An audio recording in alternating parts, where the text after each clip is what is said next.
जय हिंद दोस्तों। दोस्तों, ये वीडियो आपको बहुत साधारण लग सकता है, लेकिन इस वीडियो में लड़कियों की जो बातें सामने निकल कर आई हैं, वह बहुत ही गंभीर हैं। लव जिहाद एक ऐसा हथियार है, जो हर एक अब्दुल इस्तेमाल करना चाहता है। अगर इस पर ध्यान नहीं दिया गया, तो ये किसी भी घर की हंसती-खेलती ज़िंदगी को बर्बाद कर सकता है।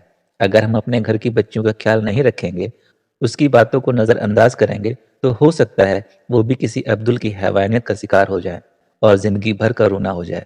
वैसे आजकल की महिलाएं काफ़ी जागरूक हो चुकी हैं, अपना भला-बुरा समझ सकती हैं, फिर भी इन अब्दुल की शुगर कोटेड बातों में कहीं न कहीं फँस ही जाती हैं। और जब तक इनको खतरे का एहसास होता है, तब तक अब्दुल अपना काम कर चुका होता है।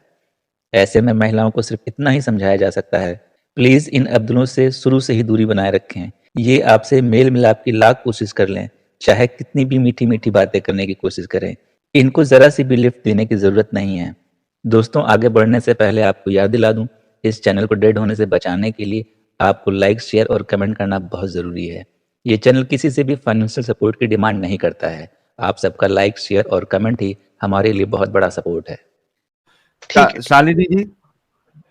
Oh, hello, am I ji audible? Shalini, yes you are audible. How are Okay, you? uh, I'm fine. Congratulations for 100K and thank you. You let me speak. You let Yes, me use your platform to convey the message that I want to. So, please go ahead. मेरी हाँ तो ये जो मेरी ये क्या है ना कि मैं जब बहुत यंग एज में थी लाइक 10th के बाद जब क्या हुआ ना कि सॉरी आई एम वेरी वो तो क्या है ना कि मैंने और मेरी जो कज़न थी हम लोग सेम घर में रहते हैं, ठीक है? मतलब मेरे हुँ, चाचा और पापा साथ में रहते हैं। तो 10th के बाद हम लोग एक स्कूल हम लोगों ने जॉइन किया जो दूसरा स्कूल था क्योंकि जिस पहले स्कूल में थे वहाँ पे क्या था ना कि 10th तक ही था और उसके बाद सिर्फ आर्ट्स वगैरह था, हमें मेडिकल करना था। तो हम लोग दूसरे स्कूल चले गए जो कि हमारे घर से 750 मीटर की डिस्टेंस पे था। तो क्या हुआ ना कि जब हम दूसरे स्कूल गए तो वहाँ पे हमें एक फ्रेंड मिली। मैं ना उसका नाम रख देती हूँ, इसका रियल नेम नहीं है, उसका नाम शिल्पी रख देते हैं क्योंकि अगर मैं नाम नहीं रखूँगी तो हो सकता है मैं बोलते-बोलते उसका नाम ले लूँ। तो दैट्स ओके, इट। हाँ, तो जो शिल्पी मिली, तो शिल्पी ऑलरेडी एक मुस्लिम लड़के के साथ रिलेशनशिप में थी, ठीक है? ओके, तो उस टाइम पे हम लोग उसके साथ बहुत अच्छी हमारी बॉन्डिंग बन गई शिल्पी के साथ, हम बहुत अच्छे फ्रेंड थे, साथ ही में रहते थे, हमेशा आना-जाना सब साथ में होता आना-जाना तो नहीं, पर जैसे स्कूल के बाद ऐसा होता था ना कि हम साथ में गोलगप्पे खाने या फिर बहुत सारी चीज़ें साथ ही में करते होते थे। तो एक दिन क्या हुआ ना कि शिल्पी ने हमें सबको बुला लिया मतलब मुझे और मेरी जो कज़न थी, उसको इनवाइट किया कि चलो मिलने चलो मेरे जो फ्रेंड है उसका बर्थडे है मतलब उसका जो बॉयफ्रेंड है। तो उसके बर्थडे पे गए तो वहाँ पे जब हम पहुँचे तो देखा कि वहाँ पे मोस्ट ऑफ द जो मतलब 1-2 लड़कियाँ और थी वो भी हिंदू ही थी और हम सब भी हिंदू थे और वहाँ पे जो लड़के थे वो सब मुस्लिम थे। फिर क्या हुआ ना कि जो मेरी कज़न थी, उसका इंट्रोडक्शन एक लड़के से हो गया वहाँ पे, जिसके साथ वो उसकी अच्छी दोस्ती होगी फिर बात करते-करते ये लोग रिलेशनशिप में भी आ गए और फिर ऐसे ही कुछ 3-4 महीने या 6 महीने निकले थे कि उस मेरी जो कज़न थी उसको पता लगा कि ये जो लड़का है ना वो उसे चीट करता है। हुँ, ठीक है, उसके अदर रिलेशनशिप के बारे में पता लगा तो इसने उससे ब्रेकअप कर लिया। तो जब उसने ब्रेकअप कर लिया ना, तो वो लड़का पता क्या करता था, इसकी और उसके साथ की कुछ पिक्चर्स थी मतलब कुछ ऐसी सेक्सुअली एक्सप्लिसिट नहीं, बट नॉर्मल पिक्चर्स, है ना? ऐसे जब हुँ, कोई मिलने जाता है तो नॉर्मल हम जैसे सेल्फीज़ लेते हैं, वैसी फ़ोटो। हुँ, तो वो क्या किया जब उसने ब्रेकअप कर लिया तो पहले तो उसने बोला कि नहीं तुम ब्रेकअप नहीं कर सकती वगैरह-वगैरह, पर इसने मना कर दिया कि नहीं मेरे को तेरे साथ नहीं रहना, उसने ब्रेकअप कर लिया। तो हाँ, क्या हुआ कि वो उसने एक फेक अकाउंट बनाया और उस टाइम पे फेसबुक ही ज़्यादा यूज़ होता था। फेसबुक पे एक फेक अकाउंट बनाया जिसपे वो उसकी और अपनी फ़ोटोज़ डालता था और उसके नीचे बहुत अजीब से बहुत गंदी-गंदी चीज़ें लिखता था, ठीक है? तो जिस वज़ह से हाँ, उसको बहुत प्रॉब्लम होती थी तो उस टाइम पे हम लोग क्या करते थे अपने घर के सभी लोगों के जितने भी एल्डर्स थे, फ़ोन से उसको उस अकाउंट को ब्लॉक करते थे कि कहीं वो घर हुँ, वालों को मैसेज ना कर दे, घर पे कुछ ना बोल दे। फिर फिर भी इससे जब देखा कि कुछ इससे इन लोगों को इफ़ेक्ट नहीं पड़ा, ये अभी भी मतलब इसने कॉल बैक नहीं किया, तो वो हमें क्या करता था ना जब हम ट्यूशन के लिए जाते थे, जो हमारा ट्यूशन होता था शाम को 6 बजे से 7 बजे तक का होता था। तो उस 7 बजे अंधेरा हो जाता था जब थोड़ा इस सर्दियों का टाइम होता है तो। तो जब हम लोग उस टाइम पे आते होते थे ना तो वो हमें रास्ते में गालियाँ देता था, बहुत अजीब-अजीब से हमारे साथ मतलब बहुत परेशान करता था। इवन मेरी जो कज़िन थी उसका हाथ भी पकड़ने की कोशिश करेगा। तो ऐसे कितने बहुत दिन निकल भी मतलब कुछ दिन निकले, 4-5 बार ऐसा हुआ। फिर उसके बाद हमने अपने घर पे भैया को बताया, तो भैया ने हमारी हेल्प की वहाँ पे। और उसके बाद जो मेरी कज़िन थी ना, वो कभी स्कूल नहीं जाती थी। जस्ट बिकॉज़ कि उसे हुँ, डर लगता था कि मैं स्कूल जाऊँगी तो फिर से वो उसके पीछे पड़ जाएँगे, और भैया भी बोले कि चलो कोई बात नहीं, वो तुम्हें तंग करता है, तुम मत जाओ। ऑल्दो ये तो बात पुलिस मेरे में भैया ने मतलब कंप्लेंट नहीं मेरे की है? मम्मी-पापा या पुलिस पे नहीं कंप्लेन किया ना, क्योंकि हमारी फैमिली बहुत स्ट्रिक्ट थी। अगर हम कंप्लेन करते तो हो सकता था कि उस मेरी जो कज़िन थी ना, उसको बहुत प्रॉब्लम होती। वो खुद रो रही थी कि प्लीज़ घर पे मत बताना। तो इसीलिए उसने स्कूल जाना बंद कर दिया, और उसके बाद उसने अपनी ग्रेजुएशन जो करनी थी ना, वो उसने डिफरेंट सिटी से की। इन सब की वजह से उसे अपना शहर छोड़कर जाना पड़ा बेचारी को। ये घटना हो सकता है आप सबको बहुत नॉर्मल लग रही हो, पर ऐसी घटना जिसके साथ गुजरती है, उसकी हालत का अंदाज़ा लगाना मुश्किल है। ऐसी घटनाओं से पूरा परिवार हिल जाता है। एक छोटी-सी गलती की वजह से पूरे परिवार को स्ट्रगल करना पड़ता है। कभी-कभी यही घटना इतनी विकराल रूप धारण कर लेती है, जिससे सिर्फ ज़िंदगी भर रोना ही रह जाता है। और फिर हुँ, सेम जो मेरी फ्रेंड थी, जिसको मैंने आपको बताया ना, शिल्पी, कि वो जो लड़की थी, उसके थ्रू हम लोग मिले थे, ठीक है? हुँ, उस लड़की के साथ क्या हुआ, अभी रिसेंट 1 साल पहले की ही बात है, 1 साल या 1.5 साल पहले की बात है। उसके कोविड के टाइम की, शायद नहीं, कोविड के टाइम की बात है ये, 1.5-2 साल, है ना? कोविड शायद 1 डेढ़ साल पहले ही था। तब उसके पापा समहाउ मतलब जो कोविड की वजह से वो चल बसे, तो उसका जो बॉयफ्रेंड था ना, उसको शादी के लिए बोलता था। तो ये शादी के ओके, लिए मान भी गई, लेकिन क्या हुआ ना कि इस तो ये जब ये शादी का बात थी, तो उसने बोला कि तुम्हें कन्वर्ट होना है। तो इसने पता क्या बोला कि अगर मैं हाँ, क्यों कन्वर्ट हूँ, क्योंकि उसकी फैमिली मतलब ये चीज़ अलाउ नहीं करने वाली थी। तो वो बोले कि नहीं, मैं कन्वर्ट नहीं हो सकती, तुम कन्वर्ट हो जाओ हिंदू रिलीजन में।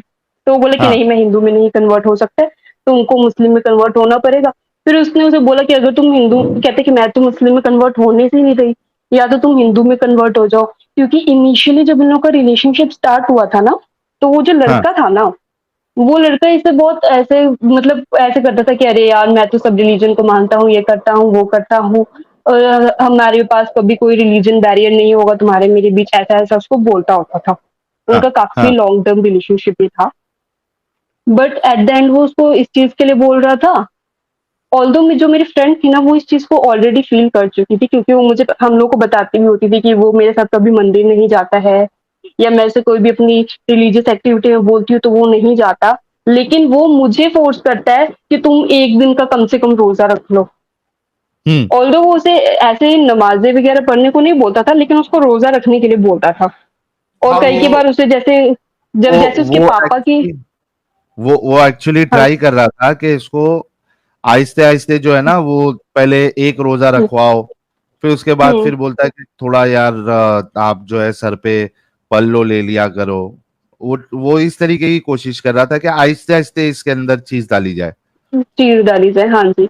और फिर इसमें इस बीच जब उसके पापा को जब कोविड हुआ था ना, तो वो उसे बोलता था ना कि पता नहीं कुछ उसने एक वो भेजी थी।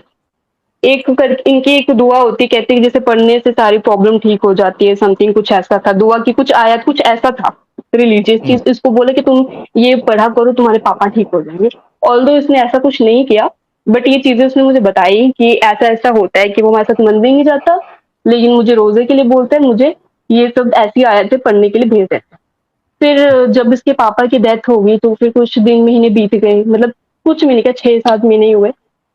तो उसके बाद ये उसे बोला ना कि तो तुम्हारे पापा भी नहीं है, और तुम्हारे मतलब उसकी जो फैमिली थी ना, उसमें उसके ना चाचा थे ना मामा थे। आफ्टर हिज फादर कोई नहीं था ऐसा मेल पर्सन घर को देखने वाला, ठीक है? हुँ, तो वो उसे बोला ना कि तुम मुझसे शादी कर लो, मैं तुम्हारी पूरी फैमिली का ध्यान रखूंगा, ये वो। तो उसने बोला ठीक है, शादी तो कर लेते हैं। लेकिन फिर एक्चुअली दोनों का म्यूचुअल था कि शादी करेंगे, लेकिन फिर वो उसे बोला कि तुम्हें कन्वर्ट होना पड़ेगा। तो हाँ, जब उसने कन्वर्ट होने की बात बोली ना, तो उसने बोला कि ये तो स्टार्टिंग में ऐसा कुछ कभी था ही नहीं कि कन्वर्ट होना पड़ेगा। तुम तो बोलते थे कि हम दोनों रिलीजन फॉलो करेंगे, निकाह भी करेंगे, शादी भी करेंगे, या फिर तुम जैसे रहोगे हम वैसे रहेंगे, मैं तुम्हारे लिए अपना फैमिली छोड़ के तुम्हारे साथ रहूँगा। एक्चुअली उसने ये वादे किए हैं, और मेरे सामने भी उसने ये चीज़ें बोली हैं। हुँ। मैंने खुद इस चीज़ की विटनेस भी हूँ। तो तो फिर अभी जब फाइनली ये क्या सब हुआ? फाइनली क्या हुआ ना कि उसने उसे बोला ना, मेरी फ्रेंड ने उसे बोला, या तो तुम कन्वर्ट होकर हिंदू बन जाओ, और नहीं तो हाँ। फिर ये रिलेशनशिप यहीं पे खत्म करना पड़ेगा। और फिर इसी ओके। तरीके से उन लोगों ने ब्रेकअप कर लिया और उसके बाद भी वो उसे फॉलो तो करता था, बट ये रिलेशनशिप ऐसे ही खत्म हो गया।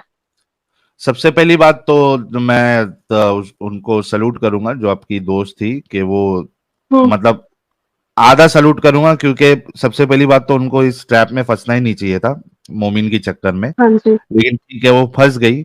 लेकिन उसके बाद हम्म। वो जो उन्होंने अपना धर्म परिवर्तन नहीं किया और उस पर टिकी हम्म। रही, वो कि I will not going to change my religion, तो हाँ सल्यूट जी। For that to her. लेकिन मैं कहता हूं कि यार ये पढ़ना ही क्यों?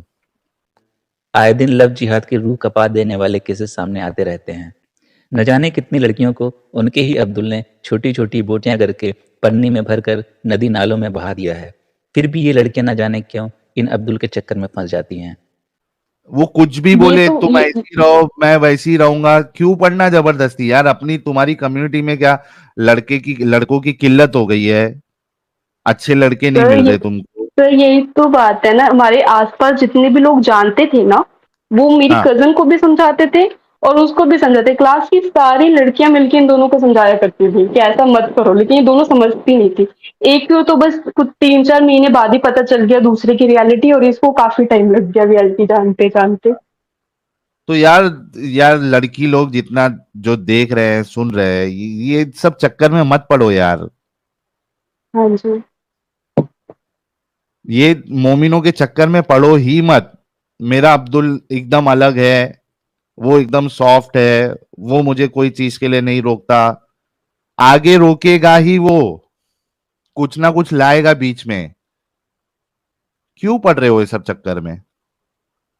अपने कम्युनिटी में अगर इतना आपको प्यार करने का शौक है, पार्टनर्स चाहिए आपको, तो भाई अपने कम्युनिटी में देखो ना। शालिनी जी, बहुत बहुत शुक्रिया, आप आई और आपने ये किस्सा जो है बताया। आई होप कि जो थैंक यू। लड़कियां सुन रही है, पहली और बात तो ये सारी एक चीजें और चीज मैं पहुंचाना ऐड जरूरी है। जी। एक और चीज मैं ऐड करना चाहती हूँ कि ये जो हाँ। लड़के होते हैं ना, स्पेशली टीनेज गर्ल्स को ही टारगेट करते हैं, जो 11th 12th में। आप नोटिस करना कि जो भी इन सब चीजों में संलिप्त होती है लड़कियां, वो most of time 15 to 19 years की एज के बीच की ही होती है हाँ, तो ज्यादातर। मैंने बताया ना क्योंकि कि इजिली अभी ब्रेन वॉश करना इजी हो जाता है। और उस नहीं, टाइम पे मैं इसमें भी उस दो टाइम वजह पे मुझे रहती है। पता है, मैं भी बहुत ज्यादा सेक्युलर टाइप थी। मुझे ये सारी चीजें अपने सामने, और मैंने उन लोगों को रोकने की कभी इतनी कोशिश नहीं की, थोड़ा-थोड़ा बस मैंने बोला। मुझे लगता था कि शायद ये लोग अलग हैं, ये लोग थोड़े अच्छे हैं। उस टाइम पे मेरी भी ऐसी थॉट प्रोसेस थी। हम्म। बट नाउ इतनी ज़्यादा लोगों को पता लग गया, इतने सारे ऑलमोस्ट बहुत सारे वीडियोज़ बनते रहते हैं कि कैसे ये लोग ट्रैप कर रहे हैं, तो काफ़ी ज़्यादा हमें पता चला। तो देखिए, उस टाइम पे इतना नहीं। टीनेज वाला जो फेज होता है ना, इसमें क्या होता है कि प्यूबर्टी हिट करती है। ठीक है, तो हाँ काफी जी। चेंजेस बॉडी के अंदर आते हैं और हार्मोन्स बहुत ज्यादा एक्टिव हो जाते हैं। तो मैं समझ सकता हूँ कि ये जो एज है, इसमें लड़के को भी लड़की को भी ऑपोजिट सेक्स की तरफ काफी अट्रैक्शन होता है उनको। और दूसरा, फिर वो बॉलीवुड फिल्में, वो प्यार मोहब्बत हाँ की जी। बातें, गाने वैसे, तो उसमें क्या हो जाता है कि हर कोई चाहता है कि यार अपना भी कोई साथी हो, प्रेमी हो। वो गाना है ना, ऐसा कोई प्रेमी हो, ऐसा कोई साथी हो, जो गाना है, तो जो प्यास बुझा जाए नीले नीले अंबर पे, तो वो चीज चलती है। लेकिन ठीक है, दैट इज फाइन। लेकिन सीन कैसा है कि जो घर वाले हैं, एटलीस्ट आप उनको थोड़ा सा बता के रखिए, थोड़ा नहीं पूरा बता के रखिए। अगर आप नहीं बता सकते तो अगर कोई बड़ी बहन है जो उसके साथ उसकी जमती है, या कोई कोई ना कोई होता है ना घर पे जिसके साथ बच्चे की बहुत जमती है, तो वो हाँ जी। उनको दो नॉलेज पहले से बता के रखो ताकि वो फंसे नहीं ये चक्करों में। तो बट हमारे घर में ना मम्मी-पापा ने पहले से ही बताया हुआ था। अच्छा, उसके बाद बट भी एक ही है? फिर हाँ, फिर भी उसके बाद मेरी कज़िन को पता नहीं क्या था, और बस ऐसा ही। घर में मीन्स मेरी फैमिली ऐसी है ना, स्टार्टिंग से। इवन मैं जिस प्लेस से हूँ ना, वहाँ पे हाँ। लोग काफ़ी ज़्यादा इस चीज़ को लेकर हैं। स्टार्टिंग से बोलते कि नहीं, आपको मुस्लिम फ्रेंड्स नहीं बनाने हैं, इवन मुस्लिम फीमेल फ्रेंड्स भी नहीं बनाने। तो देखा दोस्तों, यही है असली इस्लाम। आपने अभी तक हमारे चैनल को सब्सक्राइब नहीं किया है तो प्लीज़ कर लें, साथ में बेल बटन भी दबा दें, जिससे हमारी आने वाली वीडियो लगातार आप तक पहुंचती रहे। हम आगे भी इसी तरह इस्लाम को एक्सपोज करते रहेंगे। वीडियो अच्छा लगा हो तो लाइक, शेयर और कमेंट जरूर करें। इस्लामिक कल्ट से बचें, अपना ख्याल रखें। जय हिंद, वंदे मातरम।